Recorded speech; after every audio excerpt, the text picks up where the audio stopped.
Okay, Roy, so a question for you. When you see all the CVs coming in, the vacancies that you have, and a teacher's applying for an age group that they haven't taught before, they have other teaching experience and qualifications with another age group, but not the one they're applying for. What advice could you give our teachers so that they can move to that next stage?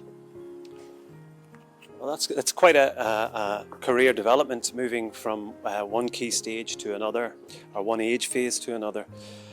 I think it's very important that you reflect on your previous experience. You look at the transferable skills that you will have from your previous experience, and look to see where there may be some gaps in your knowledge in supporting a different age group. Obviously, it's very important that you update your curriculum knowledge, and depending on exactly what curriculum that you're going to be teaching. Great advice, of course, is to try and mentor or get mentored by a school that you're going into. If you have the opportunity to do some voluntary work in that school, supporting a class. That's a great bit of advice. And even at that, even having the opportunity to perhaps teach, whether that be through PE or through a club or an ECA, just some experience of working with children that age, I think is very, very important. I think it's also important that you update your CV to a way that it shows your adaptability, that it shows your transferable skills, highlighting those transferable skills before you would move from one age phase to another. And of course, if you do need extra qualifications, it's very important that you have the qualifications that are necessary to deliver. For example, if you are moving from the primary phase into teaching A-level or IGCSE, of course you're going to need subject knowledge, and you're going to need a qualification that will allow you to do so. So that's the advice I would give on moving, and be canny about who you apply to as well. In terms of schools that you're looking to move to, think about what those schools are, learn where they are in their learning journey as well, because they may well be expanding into different age phases like ourselves, where we would be looking at teachers that have experience in one age phase. A question for you both. What qualities do you think make a great leader? And how can teachers show or showcase those qualities when applying for middle management, senior leadership roles? In terms of qualities of leadership, I think it's very important that as a leader that you are open, that you are approachable, that you are of course dedicated to your profession, and dedicated to your students, and dedicated to your staff, and also that you have integrity, that you deal with staff, parents, pupils, deal with them in an open, fair and consistent way. And I think that's very important in leadership. And again, that is something that we look for in teachers, because teachers, obviously, they have to be dedicated to their students, for their students to progress. They have to be not just dedicated in terms of their planning and their assessment and their marking and their grading, but also dedicated to really trying to achieve the dreams of their students. So we would look for that kind of dedication within the classroom, and then taking that dedication beyond the classroom, maybe taking that dedication into a grade level.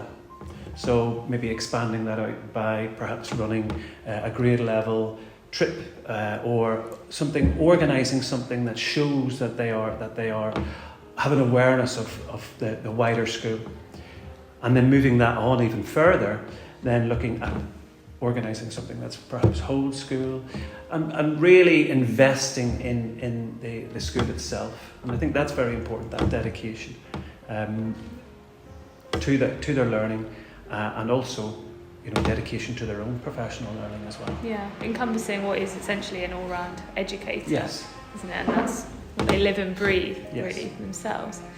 So how can they show that in other ways, or do you think that there's other qualities that you would specifically look for? Yes, definitely. I think in terms of doing, what Roy has said has really well encapsulated that. But in terms of how you are and how you conduct yourself and your day-to-day, because you have your actions, but you also have the way you communicate with people, how you communicate with your students, how you deal with conflict, how you solve problems. And when people are stressed or when people are going through a rough moment or a rough day, that's, I think, a lot of the true colors come out then, and how they handle stress, how they handle pressure. We're teaching human beings, and no day is predictable, and every day and every person's different, and you can't have like a checklist and say this is what I'm going to do when this happens. It's constantly changing, and people who can adapt, people who can communicate. I personally love when teachers send me like just little reports of what their student did and how he was struggling, he or she was struggling, and now they've like taken the next step in their learning, and it shows me the teacher cares. And everyone's really busy as a teacher, and like just taking time out to send such a long message because they're proud of what they've achieved is wonderful. It's a satisfaction, isn't it? Yeah. Teachers who genuinely love their job, who love the students, who would go the extra mile, that stands out. Teachers who can handle conflict well and still stay professional. I think it's incredibly important to lead by example and to practice what you preach, because the students are watching what you're doing, and if you can't, then maybe something to be thought about. But I think that kind of sums it up. I think it's very, very succinctly put, Miss. And I think also one of the things that we look at is, teaching is not a job as such. It's a profession. It's a vocation, and people that have that feeling within themselves and the love of teaching and the love of educating and being an educator, that will of course then transpire through into their management of others to instill the same love.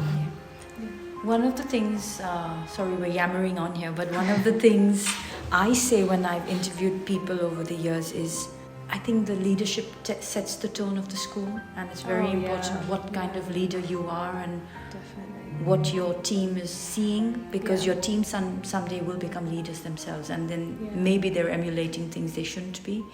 And I always open all my interviews by saying I've been at Lucton for 7 years, and the reason I've been here for 7 years is because I report directly to the governors, for example, and they give me an incredible amount of respect, of freedom, of the opportunity to learn, to make mistakes, very open-minded, very supportive. Wow. And therefore, I'm able to very easily pass this on to my team. It comes from the top down, and definitely. We create an environment together. I think one person who doesn't align can change the dynamic very strongly. Okay, so I think that something that's really important is, what should teachers not do during an interview? Where to begin? And we've just had a very big laugh behind the camera. But some things for people to note, and you may think, of course I'm not going to do that, but beware, people have. Believe. And one thing that would set off a red flag very instantly with me would be people complaining about their bosses, their current bosses, or their current students, or their current set of parents. And true as that may be, I don't think the first interview is the time or place for that. And I think that requires some kind of like social relationship or friendship to come to that level where we can start speaking so casually. But the first time we speak is a very formal environment where we're looking to judge the professionalism of a person. So that really puts me off, and I very rarely can let that go, because the question whether that person knows what to say when is a person who's going to be left with parents, left with students, and they will probably repeat the same thing there. So that's a big put off for me. What do you think, Roy? I think it's important that you that you choose your location very carefully. Go on, give us some stories. I had one teacher who interviewed for a position in Shanghai who, when we flicked the camera on, she was still in her bed and in her PJs. So I think location, very, very important. And of course, attire. You are interviewing for, first impressions count. Yeah. And you're interviewing for a professional position. So I think it's very important that you're suitably attired and that you are prepared, of course.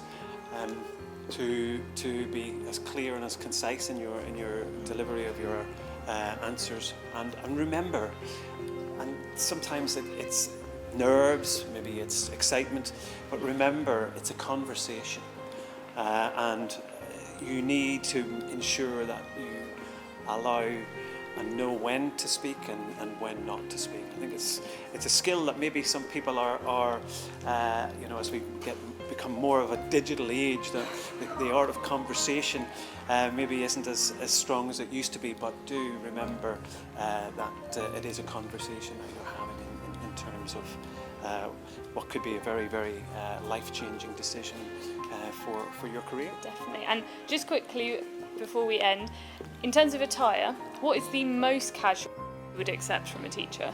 What could they be wearing? From a gentleman, I Yep. would expect a shirt and tie. Okay. And from a lady, I would expect a high neck blouse or business attire. Okay. Would you agree, Sarah? Yeah, definitely. And something we've not talked about is about the CV. Like a Oh, CV yeah. should be very well presented, and one better do a spelling and grammar check, because you don't want to have misspellings or like the dates obviously very wrong, or some glaring examples, because it shows Yeah. you don't care enough, and you're going to repeat it in your work. There's lots of funny stories there, and I'm sure academic heads and leaders around the world have a website somewhere with lots of funny stories. But yeah. What do you think about AI? Could it one day replace teachers?